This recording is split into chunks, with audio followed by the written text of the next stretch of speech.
Hi everybody. Welcome to the first new moon forecast for 2017.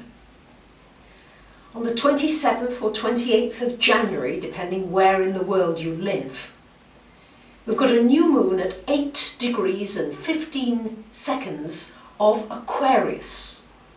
8 degrees of a fixed sign is known as a critical degree, so it's powerful, it's stronger at this degree. And also the number 8 in Chinese is certainly a wonderfully fortunate number for the Chinese people. So what can this mean for this time? The first thing to say that is specific to this new moon is that it falls in the midpoint between Venus in Pisces and Saturn in Sagittarius. So it's right in the middle of those two. And Venus would rule your money and your relationships. And Saturn would rule you maybe taking some serious action, but using the Aquarian energy and coming up with something that liberates you, that frees you. So if you're in a relationship that's very restrictive, or limiting, or you feel as though you're just answering to somebody all the time and pandering to their needs, maybe it's time to change that at the time of this new moon. If it's your finances, maybe it's time to come up with some creative new idea, something that you've not done before. Aquarius is all about doing something that's not been done before. I always think of Star Trek whenever I think of Aquarius. You know, it's like going into those unknown territories, going out into space, if you like. So you've got an opportunity to resolve certain issues connected with relationships and finances with the help of this new moon in Aquarius. One of the most important things is that it's heralding the eclipses for this year. The eclipses predominantly in Aquarius and Leo. So what does this mean? Well, Leo is your creative, unique inner child. It's you that wants to express. It's when you were little and you used to go on the stage and you weren't afraid of anybody. You just said, "Here I am, aren't I wonderful?" And it didn't matter if you were singing out of tune, if you got the words wrong, it didn't matter. You were just free and being creative.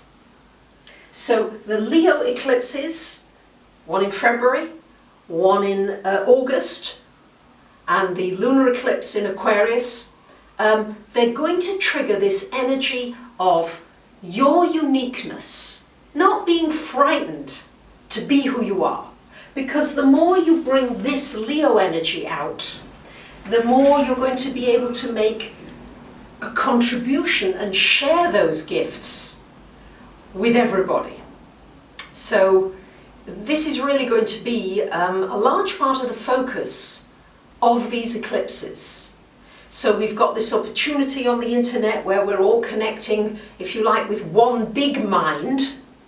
And at the same time, we each need to find that original creative spark. Lots of inventors are born under the sign of Aquarius. Edison, Mozart, certainly very inventive in the musical field. And also people who were willing to stand up and stand out. Ellen DeGeneres, Oprah Winfrey.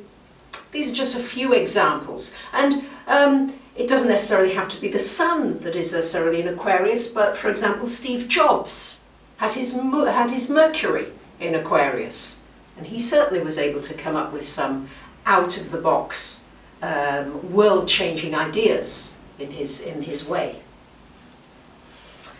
I think that it's, so where can you be inventive? Where is Aquarius in your chart? Somewhere you've got Aquarius, yes? That's why when you start to study astrology, it's not enough just to know your sign. You've got to know all the 12 signs, because in your chart are all 12 signs. So Aquarius, where can you be outrageous? Where can you be a little different? Where can you just say, well, you know, this is me, take it or leave it. And you know what? The more I've got away from this whole people-pleasing thing, this Libra thing, oh, do you mind if, and oh, I'm awfully sorry to inconvenience you, and I'm just being me now, with the grey hair, with the colours I like to wear, doing the things and saying the things that feel right to me in the moment, I'm finding that I've got more friends than I ever had, and they're more genuine friends, I guess because I've become more genuine and more outrageous. So this is an opportunity as well to meet some new friends, to connect with your tribe, so to speak, people that inspire you, that you feel connected with, that you feel you could have a sense of community with these people. I think it's interesting that Donald Trump is a Sun-Uranus person, Sun conjunct Uranus in Gemini. I am not getting into politics. But what I am going to say is that the Sun is ruler of Leo and Uranus is ruler of Aquarius. So I'm anticipating some quite big changes happening February and August this year. Things changing, shifting, and it's going to be very important to really be comfortable in the essence of you and be ready to change and shift and to move into new friendships, new relationship with money, new relationship with your family, to keep things fresh and new. If there's one thing about Aquarians, they're very quickly bored. And so this new moon in Aquarius is saying to you, where are you bored in your life? Okay, that's the bit that needs something igniting. What can I do to ignite some light and some life into this area? So initially with the Saturn-Venus energy, you are dealing with something that's been bothering you, and you deal with it. For example, I have a couple of Russian friends I met recently, lovely ladies, but every time I've tried to meet them, they're always cancelling at the last minute, even though they keep texting me, we love you, we think you're wonderful. So I've made a decision, no more arrangements. If I bump into them, well and good, and if not, fine. So it's about freeing yourself of things that are restricting you and then moving towards new friendships, new beginnings, being the inventive, creative person that you are.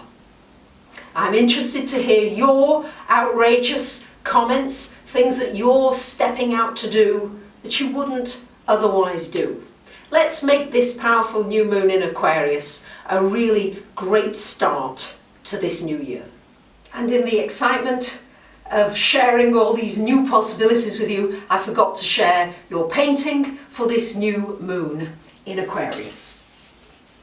And I hope you enjoy it as much as I enjoyed creating it.